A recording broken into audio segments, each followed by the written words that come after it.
Please subscribe to my channel to help me grow. The phone rang, sharp and insistent, slicing through the Saturday morning calm. I glanced at the screen and froze. It was a number I didn't recognize. I pressed the green button with a trembling hand, my heart hammering against my ribs. Is this Daniel? A woman's voice asked, soft but edged with urgency. Yes, I replied cautiously, a cold knot forming in my stomach. This is Clara, from your wife's office. I think you need to know, she's been seeing someone else. The words didn't fully register at first. I blinked, my mind trying to reject them, to tell me this was some absurd mistake. What do you mean? My voice came out hoarse, barely a whisper. She's been meeting him after hours. I didn't know who else to tell. The line went silent, and I didn't know whether to scream, curse, or cry. I dropped the phone onto the counter, my hands shaking violently. I turned toward the bedroom, toward the woman I thought I knew, the woman I trusted above all. My voice cracked, barely coherent. Pack your bags. She emerged from the bedroom, rubbing her eyes, still in her pajamas, hair tousled from sleep. Confusion flickered across her face, quickly replaced by defensiveness. What are you talking about? She asked, though her tone wasn't entirely calm. There was a hesitation there, a tension I hadn't noticed before. I held up the phone, my chest tight, every muscle screaming with disbelief and anger. I just got a call. From someone at your office. She said you're cheating. Her face went pale, but she didn't deny it outright. She opened her mouth, then closed it, as though the words were lodged somewhere too heavy to release. Daniel. No, I interrupted sharply. Don't even start. Pack your bags. My hands trembled, the rage and hurt warping my voice into something alien, sharp. She stepped back, tears beginning to form. Daniel, it's not what you think. Please, let me explain. I laughed bitterly, a sound that startled me as much as it startled her. Not what I think. Clara just told me everything. Every late meeting, every lie about staying late at work. Every time you said you were tired and needed space, you were with him. Her shoulders slumped, and she finally whispered, I didn't mean for it to happen. I didn't know how to tell you. The words only twisted the knife deeper. You didn't know how to tell me. Or you didn't care to.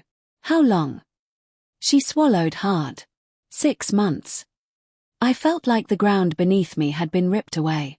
Every memory of the last half year twisted into betrayal, the dinners she missed, the weekends she was busy with work, the nights I woke alone in our bed.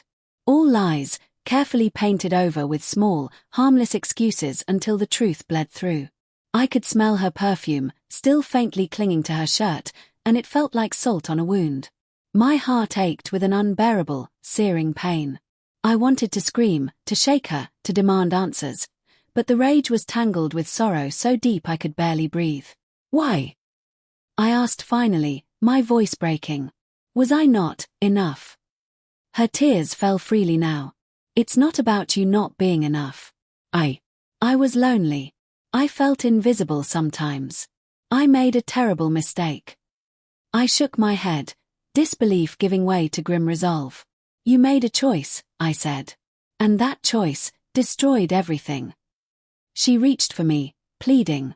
Please, let's talk about this. We can fix it. I pulled back sharply, the smell of her desperation suffocating. No, I can't fix this. You chose someone else. I chose you every day, and this is how you repay me.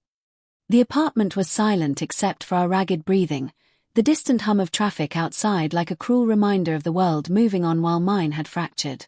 I turned to the closet, yanking out a suitcase. She started to protest, but I didn't look back.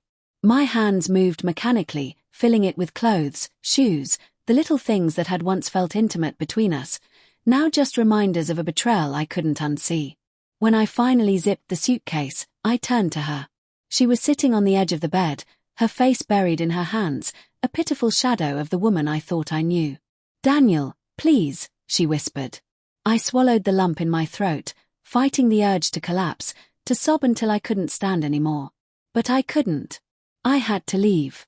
I had to step out of this lie she had built around us. "You'll figure out your life," I said, voice low, shaking with every word. "But mine starts without you." She nodded silently, knowing this wasn't just anger, it was final. The betrayal had broken something beyond repair. I opened the door, the morning light spilling into the room, harsh and unflinching. As I stepped out, suitcase in hand, I realized that trust, once shattered, never truly healed. Only time could dull the pain, but the scars, the invisible ones etched into my heart, would never fade. Outside, the air was crisp, biting at my skin, yet freeing. My chest ached with sorrow, but beneath it was a faint pulse of clarity. I could rebuild. I would. But I would never forget. And as the door closed behind me, I understood that some betrayals leave no room for forgiveness, only survival.